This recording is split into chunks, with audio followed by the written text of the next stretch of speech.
On va démarrer par un petit tour de table pour que chacun se présente. On va débattre pendant une demi-heure, trois quarts d'heure du nerf de la guerre, de ce qui fait vivre, créer, grossir les entreprises, start-up, PME, TI, voire les groupes. Hein. Donc les financements fonds propres, qui sont des financements à effet de levier efficaces. Et j'ai autour de moi des représentants de structures qui soit ont investi dans des sociétés plus petites, soit ont bénéficié d'investissements financiers purs ou corporate, et qui vont exposer un peu leurs expériences sous l'angle d'un certain nombre de facteurs que je vais proposer après, qui qualifient les interventions en fonds propres. Voilà. On commence par François Desgardins. Enchanté, bonjour, merci beaucoup pour votre invitation. J'ai le plaisir d'être le directeur de l'innovation et des nouvelles offres du groupe Nexity, après un parcours beaucoup tourné sur les systèmes d'information. Donc je suis arrivé avec une double culture, bien nécessaire pour comprendre le monde des startups. Benjamin Ulrich. Eh bien écoutez, bonjour à tous, Benjamin Ulrich, le patron fondateur d'Intent Technologies, plateforme cloud, qui facilite et optimise la gestion de parcs immobiliers et des équipements de la ville. Voilà, entreprise qui a été créée il y a 12 ans maintenant. Ouais, le temps passe vite. Antoine Régit. Bonjour, donc ravi d'être présent dans l'Assemblée. Je représente Les Compagnons, donc une start-up de robotique pour le bâtiment avec un petit robot peintre Paco qui est juste là en démo. Florian Cardi. Bonjour, merci à tous pour l'invitation. Donc Florian Cardi, je suis le directeur M&A du groupe Sogelink, qui est un éditeur de logiciels dédié à infrastructure et BIM. Baris Sarikoglou. Bonjour, je suis cofondateur et directeur de recherche et développement de la société Ascent qui produit le logiciel Space Designer 3D. Et puis à distance, en visio, donc nous avons Raoul Argangas. Bonjour à tous, merci pour l'invitation. J'ai été donc directeur d'investissement chez Engie, où je me suis occupé d'investissement dans les startups et les fonds d'investissement et les fonds de capital risque. Et avant ça, j'avais fait du M&A chez Gaz de France dans le cadre du développement international. Très bien, merci de votre disponibilité et de votre présence. Hein. On va essayer d'être direct et aussi clair que possible dans les avantages et les inconvénients, les droits et les devoirs lorsque une entreprise lève des fonds en fonds propres, qui peut évidemment engager un changement important dans l'attitude des dirigeants et des actionnaires, et un changement voire de monde lorsque on passe d'une start-up à l'intérieur d'un grand groupe par exemple. Alors pourquoi imaginer des levées de fonds, un financement en fonds propres? Quels sont les avantages? Alors évidemment le gros avantage c'est d'accélérer la croissance de l'entreprise, c'est de partager le risque, parce qu'il y a toujours un risque quand on est actionnaire bien sûr, c'est de faire jouer un effet de levier sur des financements traditionnels, bancaires en particulier, c'est de faire preuve de performance par la notoriété qui est apportée par l'investisseur, qu'il soit industriel ou financier, et les réseaux évidemment de cet investisseur. Les inconvénients, c'est quelque part une réduction du contrôle, voire une perte de contrôle de l'entreprise. C'est des contraintes de reporting un peu plus importantes, évidemment. C'est peut-être pour certains investisseurs, pas tous, bien entendu, la recherche prioritaire d'une rentabilité à court terme, ce qui n'est pas forcément l'apanage de sociétés industrielles. Et puis, quelque part, s'il y a partage de risque, évidemment, il y aura, in fine, partage de la valeur, partage des résultats. Alors, peut-on se développer en autofinancement? Enfin, on verra que Baris nous propose un mode de financement très intéressant, mais je lui laisse la primeur. Évidemment, lorsque l'autofinancement de l'entreprise est suffisant, on peut se développer sans concours extérieur, bien sûr, mais certaines périodes de l'entreprise nécessitent quand même un financement pour booster en fait, la société, puisqu'on n'est pas toujours libre de la sortie d'un gros investissement et de la valorisation d'un gros investissement, que ce soit en innovation, en réseau commercial ou en reconversion d'activité même. Hein. Et puis c'est un outil indispensable et irremplaçable lorsqu'on fait de la croissance, lorsqu'on veut accélérer la croissance externe, ou le LBO. Alors à quel moment faire appel à l'extérieur? C'est évidemment lorsque l'autofinancement ou les moyens propres des fondateurs ne permettent pas de le faire, mais toujours dans un contexte de rentabilité et de croissance. Il ne faut pas imaginer rentabilité ou croissance potentielle pour une start-up qui, évidemment, n'a pas encore fait les preuves tangibles, matérielles, chiffrées, comptables de la création de valeur. Mais un investisseur en fonds propres n'ira pas s'il n'y a pas ces deux conditions, croissance et création de valeur rapidement. Voilà, alors comment, à quelles conditions, comment? C'est soit des partenaires financiers, soit des corporates. Alors est-ce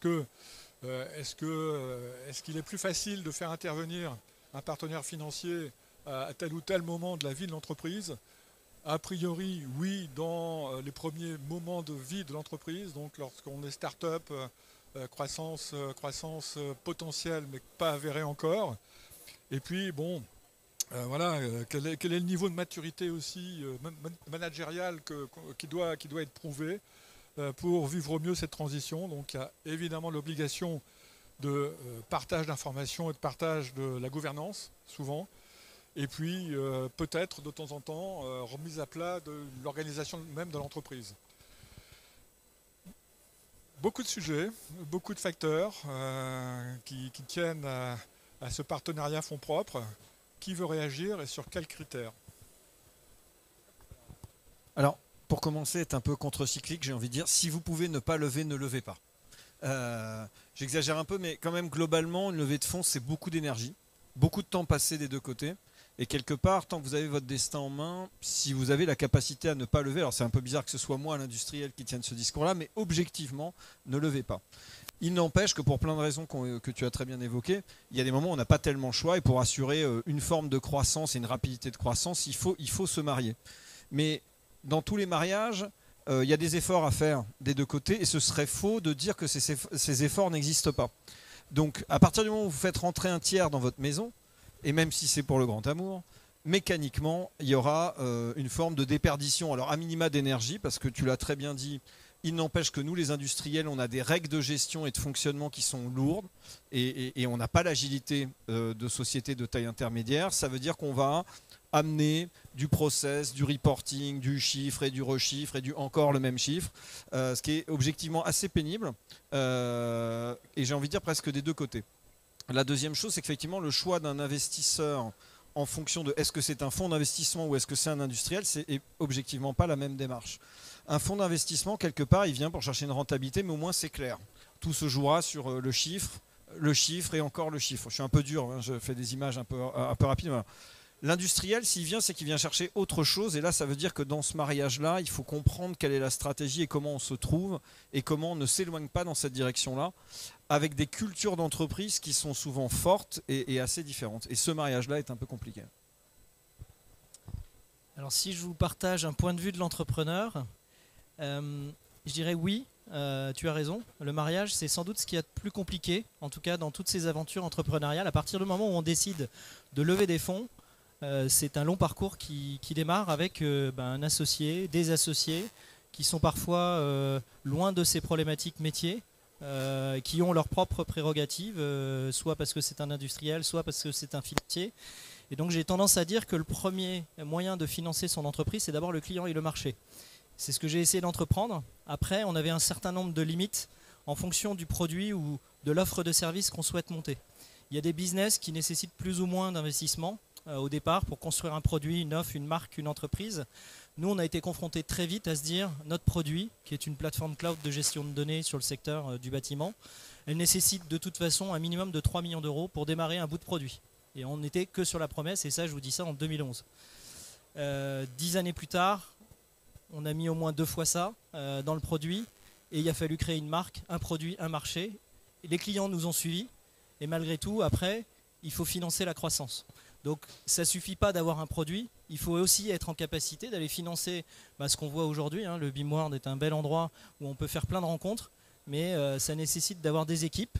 Et ces équipes, elles ne sont pas tout de suite à faire du contrat le jour même où on les a recrutées. Donc on a tous ces effets de levier en fait, sur lesquels On est bien accompagné en France d'ailleurs pour démarrer des boîtes, pour financer l'innovation, la création du produit, ces premières années de la boîte.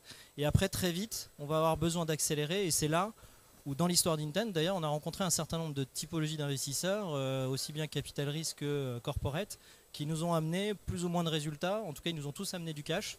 Mais ce qui a été le plus dur à surmonter, c'est cette complexité du mariage et des cultures. Antoine. Alors Jean-Marie, tu disais tout à l'heure que l'intérêt en fait de lever, c'est de se développer. Il y a eu différentes en fait raisons pour lesquelles on pouvait lever, mais je crois que tu en as oublié une en fait. C'est simplement d'exister. En fait, quand j'ai lancé le projet Les Compagnons, en fait, on avait rien, on avait des slides, on n'avait pas de robots. Et pour pouvoir se développer, mais techniquement, il a fallu lever des fonds et il a fallu lever des fonds avec une typologie particulière qui ne pouvait être apportée que par des industriels en fait, parce qu'il fallait une vision et cette vision-là, les financiers peuvent pas l'avoir. Ils peuvent venir étayer la vision industrielle, mais donc moi j'ai dû lever en fait de l'argent pour pouvoir développer un robot, 5 années de développement. 5 années de développement pour pouvoir lever, il faut des gens qui comprennent les intérêts à long terme. Et ça, c'est vraiment de l'argent industriel, je dirais. Après, il y a quand même une complémentarité en fait, entre ce qu'un industriel peut apporter et ce qu'un financier peut apporter, parce que finalement, une fois qu'on a convaincu les industriels, les financiers ont suivi. Mais il y avait vraiment une coordination en fait, entre les interventions. Et pour moi, en fait, à un stade de vraiment très early stage de développement, il n'y avait que les industriels qui pouvaient intervenir. On est sur des phases de start-up, c'est-à-dire c'est le early stage, hein, le produit n'est pas encore arrivé sur le marché. Alors, c'était un peu différent pour Intent, puisque le produit existait, il a été développé, il est encore en développement aujourd'hui, parce que y a toujours des besoins supplémentaires, évidemment, mais le marché s'est ouvert et Intent réalise du chiffre d'affaires de manière croissante aujourd'hui. On peut peut-être reparler un peu de l'innovation. Donc, sur les deux produits, donc Intent et les compagnons, vous êtes sur des produits innovants en création d'entreprise. Donc c'est spécifique pour la levée de fonds parce que vous avez besoin à la fois de financement pour financer la R&D et d'une crédibilité commerciale économique Tout à fait, qui est apportée par l'industriel. Alors j'en parle parce que je pense que Florian a des choses à dire après sur cette séparation entre la recherche du financement et la recherche de développement économique. Alors, en tout cas, oui, c'est une des difficultés, c'est qu'au début, en fait, on commence, on n'a rien, et il faut des gens donc vraiment qui comprennent ce que ce développement va pouvoir apporter. Et ça, il y a vraiment, c'est vraiment un savoir-faire d'industriel, quoi. Il faut comprendre le marché et savoir quelle solution peut y répondre. Corréler le bien fondé de l'innovation par rapport à la demande du marché. Bah oui, il y a un match à faire entre qui n'existe pas forcément lorsque il faut savoir se projeter. C'est ça la difficulté, c'est qu'il faut savoir se projeter. Et pour savoir se projeter, il faut quand même très bien comprendre son environnement, son marché. Et c'est pour ça qu'un financier ne peut pas le faire, parce qu'ils sont forcément un peu généralistes par rapport à un industriel. Donc l'éclairage d'un industriel est toujours utile. Pour moi, c'est le point d'entrée. Dans ce cas-là. En tout cas, dans ces cas-là où il y a vraiment une forme d'innovation qui est assez importante, le point d'entrée du financement, pour moi, c'est l'industriel. En tout cas, c'est comme ça que ça s'est passé pour nous. Pour Intent, c'est le développement du marché qui est un peu complexe. Alors, il y a eu le marché. Alors, c'est vrai que le secteur du bâtiment a cette particularité d'avoir une chaîne de valeur relativement complexe par rapport à d'autres secteurs de l'industrie, où les relations entre les acteurs ne sont pas simplement linéaires, mais ils vont aller rechercher des relations B2B2B2C, des relations B2B et puis tantôt B2C. Donc, on est vraiment sur un foisonnement de relations qui nécessite un peu d'expertise de la part des entreprises qui rentrent dans ce marché. Donc c'est vrai que le go-to-market, et on le voit avec le BIM, c'est pas un marché extrêmement simple à accéder. Cependant, je pense que quand on est sur des produits d'innovation, nous on avait fait le choix, en tout cas de se dire on va pas faire une petite entreprise et ça mettra du temps. C'est-à-dire quand on était en 2011 avec mon associé, on se disait ce projet sur la data, ce sera un projet d'avenir industriel qui participe à une transformation du secteur. Et pour pouvoir accompagner cette transformation, il faudra 10 ans. Donc je dirais qu'aujourd'hui on a 12 ans, in fine on commence à arriver à gagner de l'argent. Et donc cette phase de construction du projet industriel dans lequel on était, on s'est dit il va falloir trouver des partenaires qui croient en cette vision-là et qui vont nous accompagner à ces différentes étapes. Donc la première étape, c'était l'innovation. Et là-dessus, on a bénéficié autant du haut et du bas de bilan, parce qu'on a fait effet de levier évidemment avec BPI, qui a été un très très gros partenaire pour nous. Mais on a été aussi en partenariat avec tout un tas de fonds de capital risque qui ont la chance de ne pas trop se poser de questions sur justement le produit qu'on va avoir, mais qui sont prêts à prendre le risque parce qu'ils croient à la vision de l'équipe et au marché qu'on est en train de démarrer.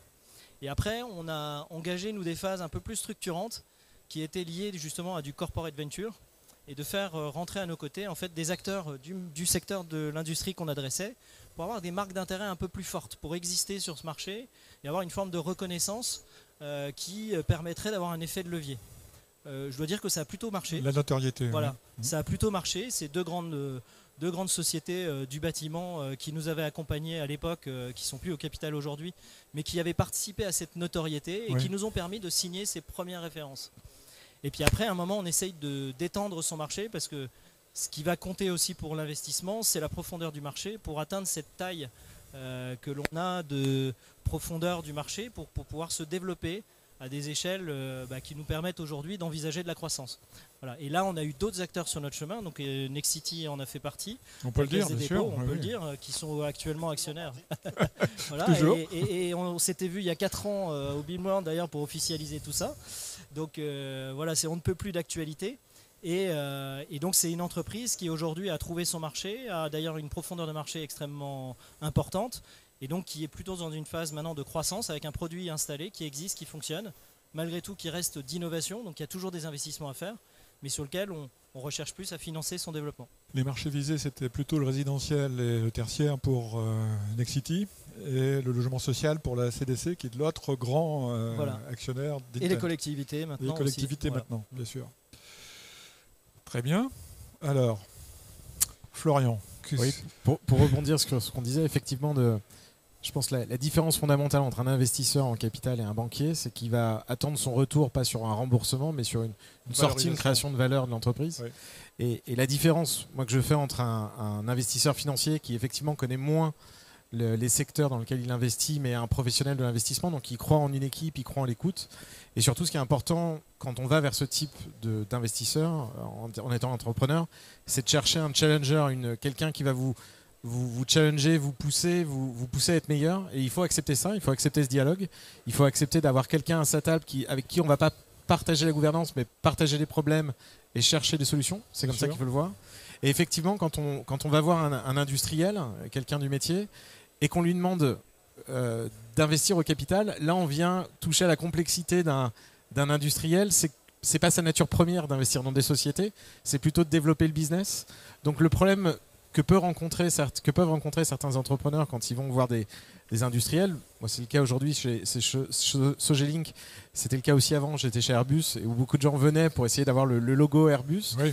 Et on était toujours très précis de dire, est-ce que vous avez besoin d'argent, et auquel cas il y a peut-être des gens qui sont meilleurs pour vous amener du capital, ou vous avez besoin de quelqu'un pour vous aider à développer le produit et potentiellement l'inclure dans notre environnement, et auquel cas c'est une discussion différente.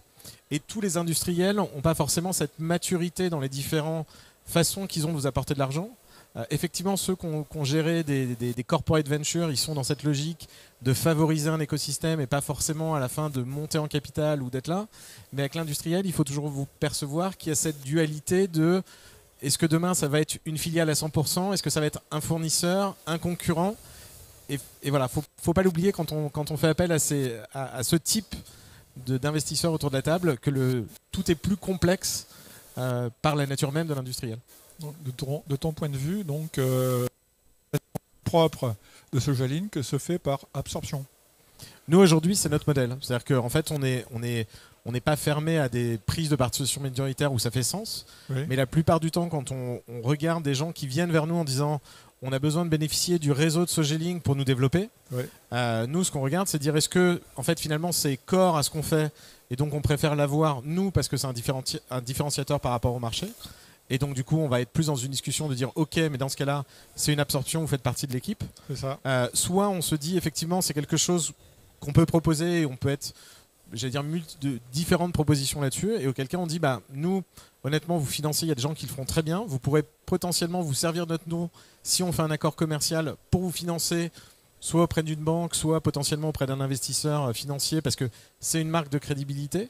Mais de mélanger les deux, voilà, moi c'est quelque chose où je trouve le mélange des gens est jamais forcément très très clair sur quel est le devenir. Message reçu. Avant de passer la parole à Baris, qui a une solution très originale à vous montrer, là je fais le teaser, tu vois. On va peut-être demander à Raoul ce qu'il pense de tout ça. Tu es toujours avec nous ? Beaucoup de choses ont été dites et ça me paraît extrêmement détaillé dans la description du financement à travers des investisseurs extérieurs. Bon, je peux parler un petit peu de ce que je connais le mieux, c'est-à-dire en fait le corporate venturing. Très clairement, je rejoins beaucoup de ce qui a été dit. Il faut qu'il y ait un alignement des intérêts et une clarté des objectifs dès le début de la relation. Si, par exemple, un investisseur industriel prend une participation minoritaire dans une société, disons start-up ou disons en forte croissance, avec l'idée de l'acquérir si ça réussit, il faut que ça soit dit dès le début, parce que sans ça, on arrive à une mésentente assez rapide. Il y a aussi un autre problème avec le corporate venturing pour les startups, c'est qu'à partir du moment où elles s'associent à tel ou tel industriel, elle peut faire fuir de la clientèle, des marchés qui justement sont liés à d'autres industriels et l'effet de concurrence fait que ça peut être préjudiciable pour l'évolution et la croissance de l'entreprise. Ça aussi, il faut être assez clair là-dessus. Ce qui est certain en tout cas, c'est qu'une société qui est, disons, en développement, en croissance, une start-up et tout ça, dans 99% des cas, ne pourra pas se développer, sauf si elle a des marges absolument fabuleuses, mais ça c'est plutôt rare, ne pourra pas se développer en autofinancement. Il faudra trouver des investisseurs extérieurs.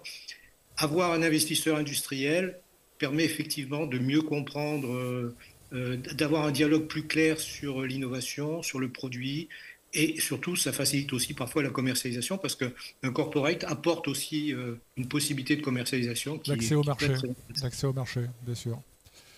Très bien, merci. Alors, nous y voilà. Non, je ne vais pas inventer une idée ici. Mais... Baris, c'est déposé, non? Il y a un brevet sur... Non, ça existait avant que... C'est comme on l'a découvert, nous, tout simplement, sans faire exprès. Mais avant, ce que je veux dire, au cours de 13 ans, nous avons eu plein de différents types d'investissements. Nous avons eu un investisseur qui est entré dans le capital. Nous avons eu BPI France, le financement, crédit, etc. Le produit est grandi surtout par l'autofinancement.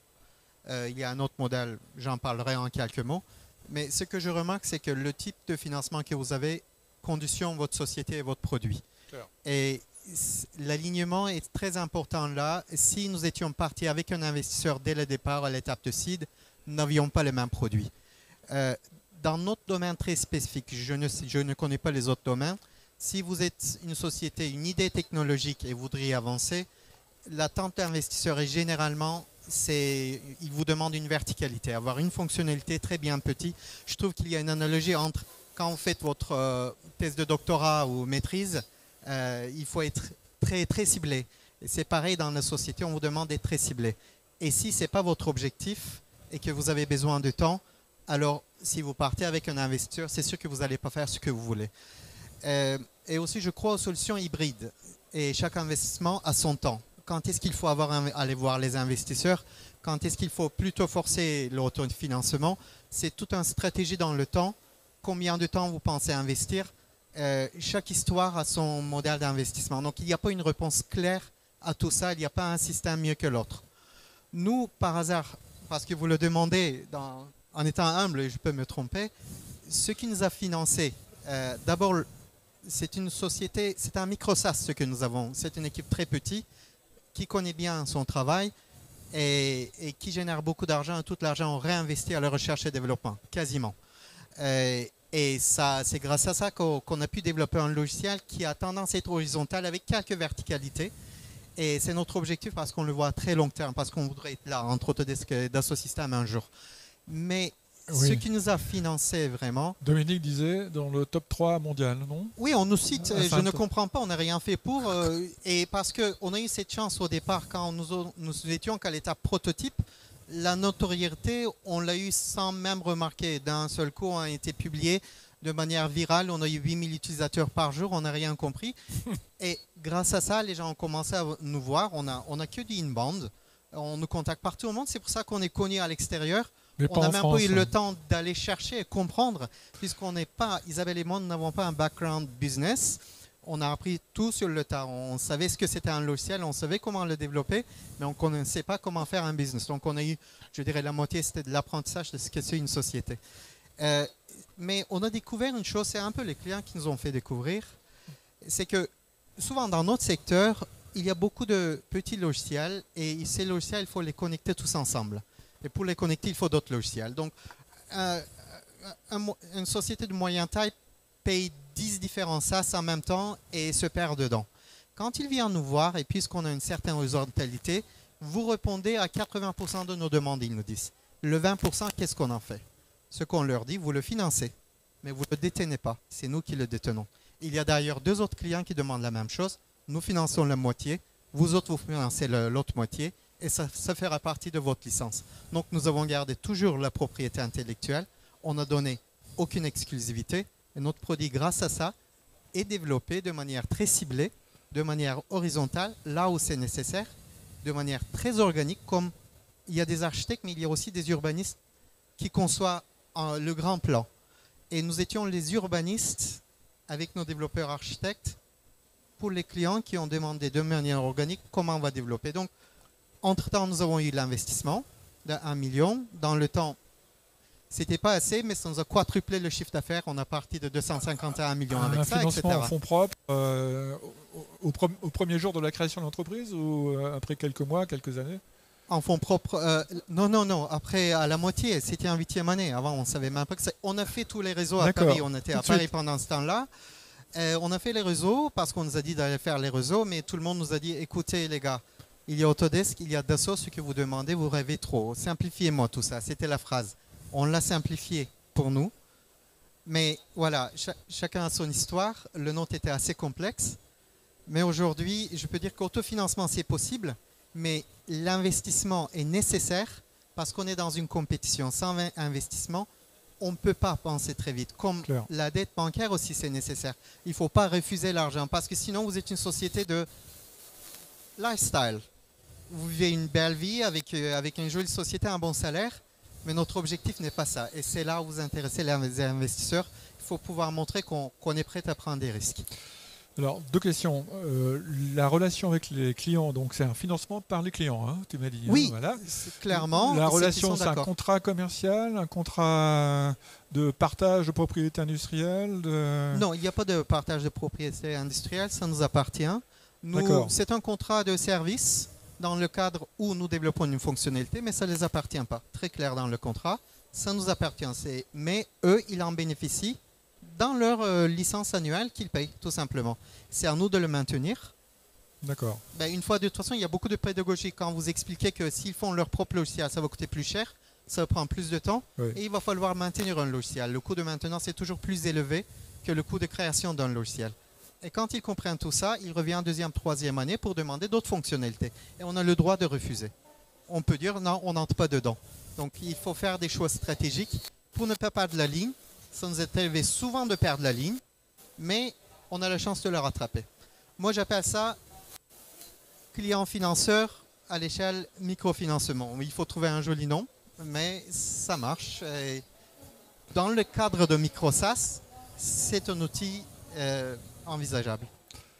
Bravo. Si je peux me permettre, là, je voudrais faire une remarque. Là. Oui, bien sûr. Ce modèle a été utilisé dans le temps par une société qui s'appelle Gaz Transport Technigaz, qui est GTT maintenant, qui est cotée en bourse. C'était un modèle où il y avait une licence, cœur de licence, qui était le développement d'une coque de méthanier innovante. Et donc là aussi, c'était les clients, donc en l'occurrence les chantiers navals, qui faisaient ce genre, qui finançaient en quelque sorte par un contrat de licence justement le développement de la technologie. Ça me rappelle vraiment ce schéma-là. Le méthane se transporte à quelle température? Moins 180 degrés. Donc le métal, c'est quoi? Du nickel, non? Non, c'est pas le métal en fait, c'est le fait que c'était le principe d'une double coque. C'est une double coque qui permettait de se passer des boules. Vous voyez, les vieux méthaniers c'était les méthaniers à boules. Et en fait, cette double coque permettait de transporter avec plus de sécurité de plus grandes quantités de méthane de GNL. Aujourd'hui, ça représente 70% du marché mondial. J'ai vu les derniers méthaniers fabriqués à Dunkerque il y a quelques décennies. Ben voilà, c'est ça. C'est cela. Enfin, c'est pas à Dunkerque, c'est à Saint-Nazaire aussi. C'était à Dunkerque à l'époque. Il y en a beaucoup aujourd'hui dans les chantiers asiatiques. Eh oui. Baris. Excusez-moi, mais ça me faisait penser, ce modèle me faisait vraiment penser à ça. Je pense que ça existe partout un petit peu, sans avoir le nom. C'est pour ça que j'ai dit, on l'a juste découvert, on ne l'a pas inventé. Redécouvert. Tu m'as dit tout à l'heure que en fait, le premier investisseur n'était pas français. Non. Voilà. Non. Alors, une autre question, lorsqu'on imagine lever des fonds en France, c'est la concurrence avec des pays étrangers comme les États-Unis, bien entendu, les pays anglo-saxons en général, qui boostent peut-être plus facilement, de manière plus intelligente, les projets industriels, en particulier innovants, qui vont venir nous concurrencer. C'est-à-dire qu'on est toujours en train de retard, en Europe et en France en particulier. Vous me faites parler, mais je ne vais pas dire de mauvais trucs sur les investisseurs s'ils m'écoutent, mais non, c'est qu'il faut... On ne citera personne. Pour dire, on a vu au fil du temps nos compétiteurs à être investis à des facteurs de 10 par rapport à nous pour la même chose. C'est ça. Et notre marché n'est pas français, c'est international. De là, pour faire la concurrence à l'international, il faut dépenser une telle énergie, une telle intelligence, parce que, ok, la partie développement, recherche-développement, on le maîtrise. Mais l'investissement, c'est surtout pour une société comme la nôtre et pour marketing-communication. Et ça coûte au moins autant que la recherche et développement. Et c'est en dehors de nos compétences, c'est en dehors de nos études, en dehors de notre capacité. Et ça, cet argent, quand les autres l'ont, surtout aux États-Unis, il crée un tel bruit que même si vous réinventez le monde avec votre produit, vous ne pouvez pas percer. En France, on peut peut-être. En France, ça fonctionne autrement, ça fonctionne par référence. Il faut avoir des clients notables pour pouvoir vous propulser vers devant. Mais dans le marché américain, nos clients, c'est de Corée du Sud jusqu'à Seattle. On en a partout. Ce qu'on remarque dans les marchés comme les États-Unis, c'est qu'ils cherchent ce que les autres n'ont pas trouvé encore. Tandis qu'en France, on cherche ce qui existe que les autres ont déjà adopté. Et on ne prend pas de risque en France. Aussi dans le venture capital, le risque qu'ils prennent, je trouve que ce n'est pas assez courageux. Je peux comprendre leur discours, mais il faut trouver un moyen. Avec un bon investissement, on peut faire beaucoup mieux. Il y a beaucoup d'intelligence en France qu'il faut mobiliser, mais je ne maîtrise pas les raisons réelles, parce que je ne vais pas dire parce qu'ils ne sont pas courageux, c'est pas ça. Il doit y avoir des raisons que moi je ne maîtrise pas, mais j'aimerais trop savoir pourquoi en France l'investissement dès le départ est si faible. Il s'agit on ne peut rien faire dans la technologie aujourd'hui avec 100, 200 000 euros prêtés à rembourser. On ne peut rien faire. Et tandis qu'aux États-Unis, on aura 1 million pour ça directement, on le risquera. Oui, c'est culturel sans doute. Est-ce que je peux interroger mes deux dirigeants de PME là sur, moi, j'ai aussi un rapport de 1 à 12. Problématique. Oui, alors, avec un confrère. Avec un concurrent. Donc, nous, on a levé 2 millions. Notre concurrent américain a levé 24 millions pour à peu près la même chose. Voilà. Et donc il y a un décrochage économique européen en ce moment, je sais pourquoi. Voilà. Alors peut-être que les 2 millions utilisés sont mieux utilisés que les 24 millions de dollars. Du coup, on fait très attention à notre argent. Effectivement, ça c'est effectivement la vertu de la démarche, c'est que l'argent est bien utilisé. La gestion doit être serrée. Voilà. Oui. Alors moi longue expérience aussi. Expérience, voilà, on a fait quelques tours de table maintenant. On en avait fait 4 au total. Dans ces tours de table, on a été confronté à différentes situations.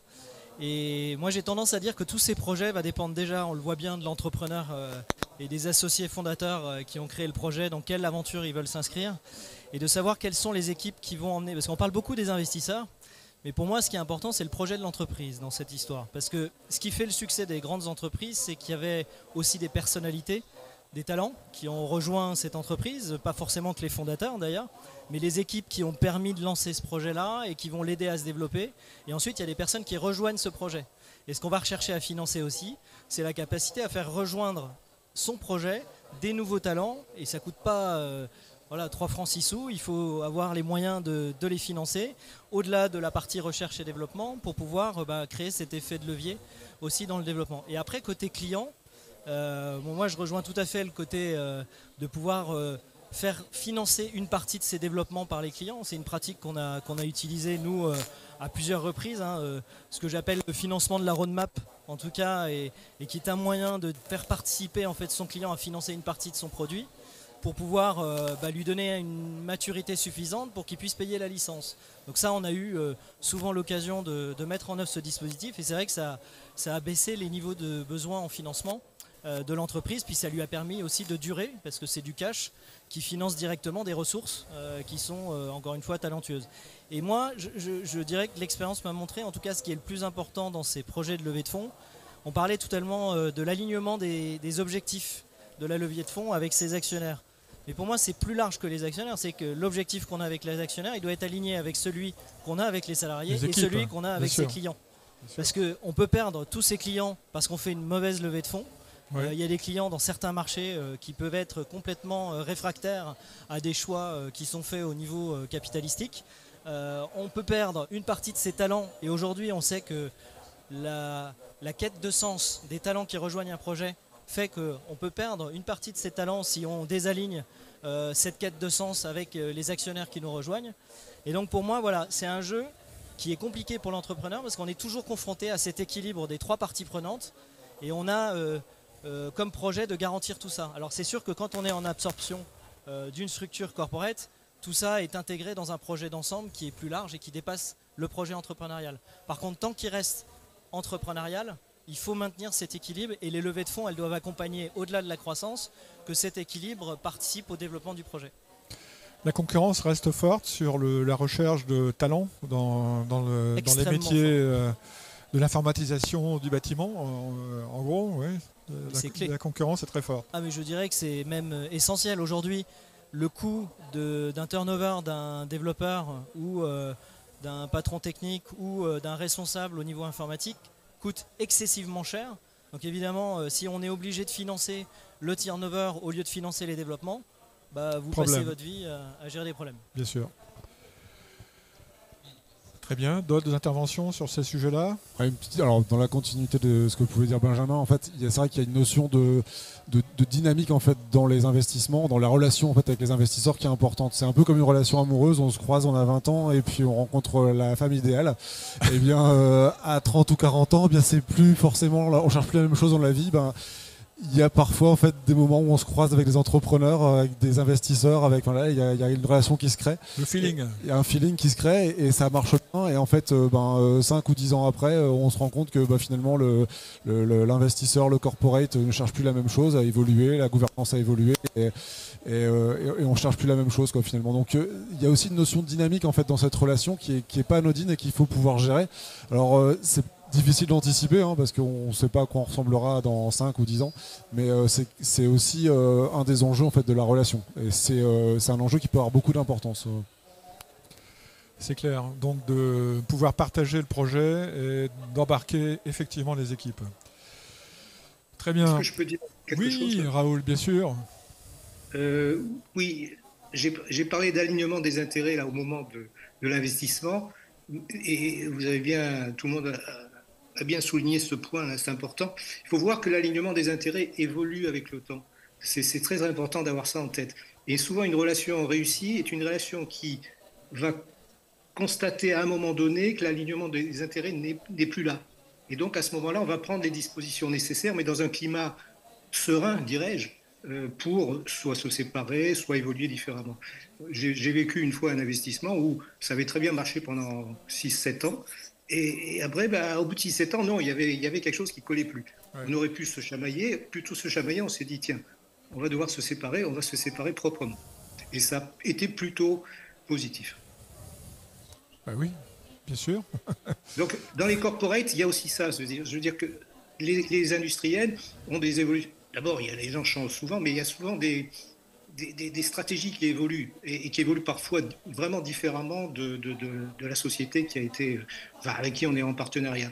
Et donc ça, il faut le reconnaître, c'est très important dans la relation avec les industriels. Et la solution a été trouvée avec un autre industriel ou avec un montage? Bon, la solution a été de se séparer véritablement. On a revendu nos parts à cet industriel, donc il s'est retrouvé, pas l'industriel, nous avons eu nos parts, nous industriels, à ce partenaire qui a vécu sa vie.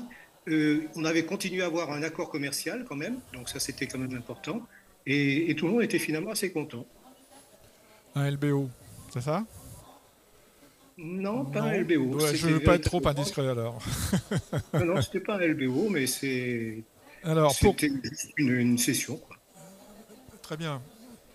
Merci. D'autres interventions? Peut-être en un mot sur la maturité des investisseurs français.